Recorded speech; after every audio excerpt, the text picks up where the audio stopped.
ये क्वेश्चन कर रहे हैं हम AIEEE 2004 का। ये कह रहा है कि हमारे पास एक स्क्वायर है जिसके चार कॉर्नर पर minus Q minus Q minus Q minus Q charge रखा हुआ है। ठीक है भाई। और सेंटर पर हमने चार्ज रख दिया है स्मॉल क्यू। और हम चाहते हैं कि पूरा का पूरा सिस्टम इक्विलिब्रियम में रहे, मतलब इसका कोई भी एक भी चार्ज पार्टिकल मूव नहीं करना चाहिए, रेस्ट पर रहना चाहिए। देखिए ये वाला पार्टिकल तो रेस्ट पे रहेगा। ऐसा क्यों सर? देखिए ये नेगेटिव है, इसे मैं पॉजिटिव मान लेता हूं, तो ये मेरे पास क्या रहेगा, ये नेगेटिव इसे क्या कर रहा होगा, अट्रैक्ट कर रहा होगा किस डायरेक्शन में, अपनी तरफ। तो ये लगा रहा होगा force on O due to B, और यहां पर force on O due to C, और यहां पर force on O due to A, और यहां पर force on O due to D. तो ये चारों फोर्सेस, ये फोर्स इसके बराबर है, ये फोर्स इसके बराबर है। आप बोलोगे सर बराबर कैसे आपने डिसाइड कर लिया? भाई के कैपिटल क्यू क्या होता है फोर्स का फॉर्मूला, दोनों चार्जेस का मल्टीपल। इसके ऊपर फोर्स निकाल रहे हैं, ये स्मॉल क्यू है, इसकी वजह से निकाल रहे हैं कैपिटल क्यू है। तो capital Q small q upon इसके बीच के डिस्टेंस की बात करने वाले हैं। ये डिस्टेंस हमारे पास आता है d/√2। ये कैसे आया मैं बताने वाला हूं अभी आपको। स्क्वायर कर दो तो हमारे पास कितना आएगा, 2k small q by d square. मतलब ये चारों फोर्सेस बराबर है। क्यों? क्योंकि देखो, इन दोनों का चार्ज का multiple small Q capital Q, इन दोनों का multiple capital Q small Q capital Q, और डिस्टेंस सबका क्या क्या है, ये same. OB is equal to OC is equal to OD is equal to OA, मतलब फोर्स हमारे पास आनी है सेम। तो ये वाला चार्ज तो रहने वाला है रेस्ट पर, ये हमें क्लियर हो चुका है। ठीक है भाई।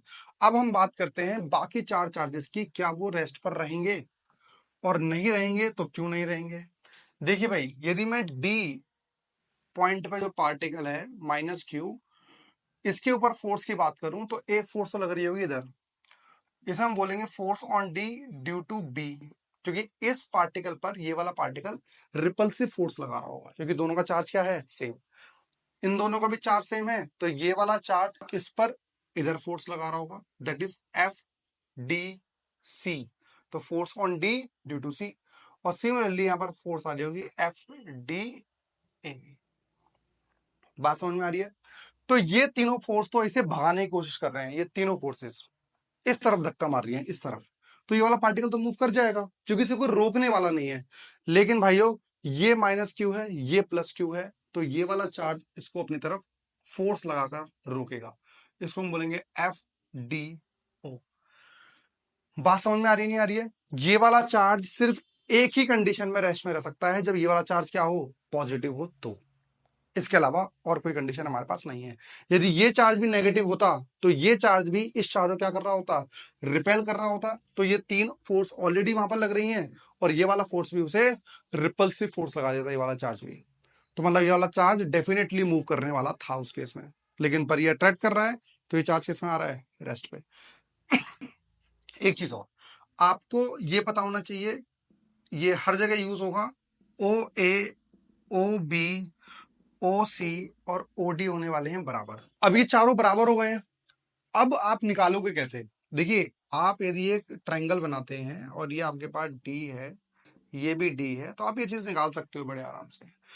पाइथागोरस थ्योरम लगाओगे, इसका स्क्वायर D स्क्वायर प्लस इसका square is equal to hypotenuse का स्क्वायर, मतलब ये हाइपोटेनियस आ गया।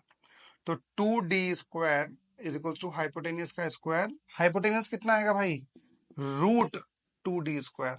तो हमारा हाइपोटेनियस आ गया √2D, मतलब पूरे की वैल्यू जो √2D हो गई है। यदि आप इसका आधा चाहते हो तो OA OB OC is equals to पूरे का हाफ, मतलब BD को यदि मैं 2 से डिवाइड कर दूं, मतलब BD को पूरे को 2 से डिवाइड कर दूं, तो हमारे पास आ जाएगा BD की वैल्यू कितनी आ गई भाई, √2D को 2 से जब डिवाइड करोगे तो इस 2 को मैं लिख सकता हूँ √2 इंटू √2, एक √2 से √2 कट जाएगा, ये बचेगा D/√2। तो OB हो, OA हो, OC हो या OD हो, इन सब की वैल्यू हमारे पास आ गई है D/√2। बात समझ में आ गई भाई? ये चीज याद रखो लंबे टाइम तक, आप यदि एंट्रेंस देना चाहते हो तो भाई ये चीज आपको लंबे टाइम तक याद रहनी चाहिए। ठीक है भाई, चलिए अब हम निकालते हैं ये सारी फोर्सेस। यदि मैं FDA की बात करता हूं तो FDA और एफ डी सी दोनों सेम आने वाले हैं। ऐसा क्यों सर? फोर्स निकालते वक्त के चाहिए होता है, डी और ए की बात कर रहे हो तो डी और ए, डी और सी, देखो दोनों के बीच में डिस्टेंस क्या है, इन दोनों के बीच में डिस्टेंस भी डी है, इसके बीच में डिस्टेंस भी डी है।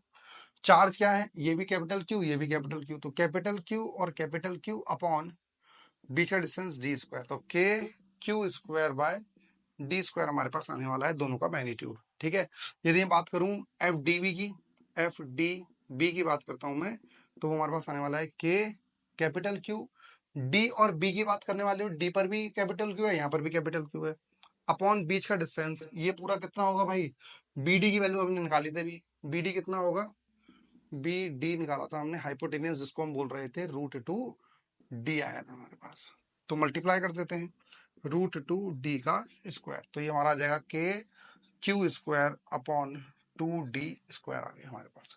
बात समझ में आ गई नहीं आ गई? अब एक फोर्स और रह गई, f d o, f d o, बताइए भाई ये कैसे निकालोगे, डी और ओ के बीच का डिस्टेंस चाहिए, मतलब ओडी ये तो हमने निकाल रखा है, तो k capital Q small q upon d by √2 का स्क्वायर, तो √2 ऊपर चला जाएगा, तो 2k capital Q small q upon D square आपके पास फोर्स आ गई।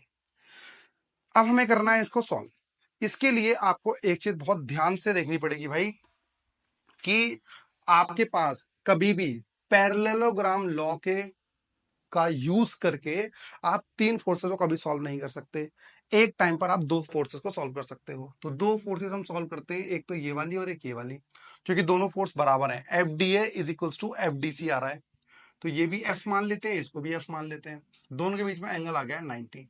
फॉर्मूला हमारा होता है रिजल्टेंट का √f1 स्क्वायर मतलब एफ स्क्वायर, f2 स्क्वायर मतलब ये भी एफ स्क्वायर है, प्लस 2f1 मतलब एफ, f2 मतलब एफ, cos 90 मतलब दोनों के बीच का एंगल, तो cos 90 जीरो होता है, पूरी टर्म जीरो हो गई, तो √f square plus F square √2f square आएगा, तो √2f, और बेटा f की वैल्यू कितनी है हमारे पास, के capital Q square D square आ गया है, मतलब इन दोनों को मैं हटा सकता हूं, किस फोर्स से, इससे, तो मतलब इन दोनों का रिजल्टेंट तो आ गया है, तो इन दोनों को फोर्स को हटा दे भाई, ये लो हटा दो, इसको भी हटा दो और इसको भी हटा दो, तो इन दोनों फोर्स के लिए क्या लगा सकते हो आप, एक फोर्स लगा सकते हो, जो फोर्स कितनी रहेगी, एफ नेट, मतलब जो इन दोनों की आई है। अब देखो एफ डी बी और एफ नेट दोनों आ चुके हैं भाई सेम डायरेक्शन के अंदर, जब सेम डायरेक्शन के अंदर आप आ गए हो तो दोनों फोर्सेस क्या हो जाती हैं, ऐड हो जाती हैं, और इसके अपोजिट फोर्स लग रही है एफ डी ओ। यदि आप चाहते हो फॉर इक्विलिब्रियम कंडीशन, तो क्या होना चाहिए, रिजल्टेंट ऑफ